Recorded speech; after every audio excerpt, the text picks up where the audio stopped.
जिनका पास अखन टाइम अइ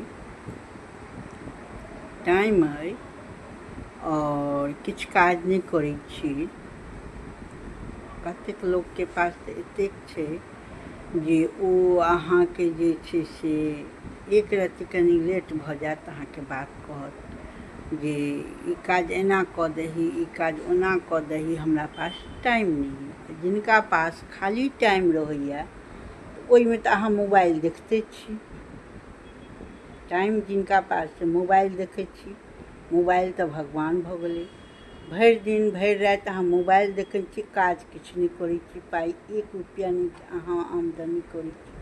तिनका सब लेल ई वीडियो हम डालै छी। एखन अधिक मास चलि रहल अइ, जतेक होइए अहाँके पेज तऽ जरूर हैत, नहि पेज हैत तऽ अहाँ वीडियो बना कऽ हम फेसबुकपर राधे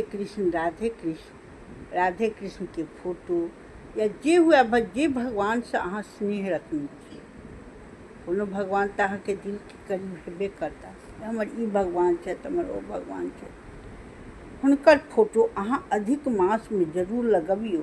अहाँके कार्य सिद्ध भऽ जायत, अहाँके काज भेट जायत, जॉब भेट जायत, अहाँके 2 टा रुपैआ आबऽ लागत और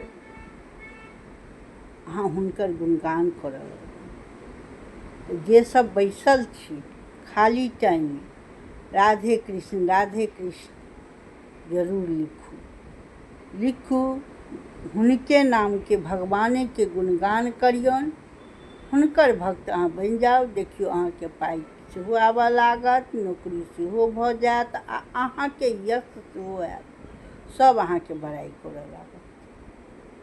दोसर ककरो नाम नहि लिअ। जय मिथिला, जय मैथिली। और तखन कहब कुसुम दीदी हमरा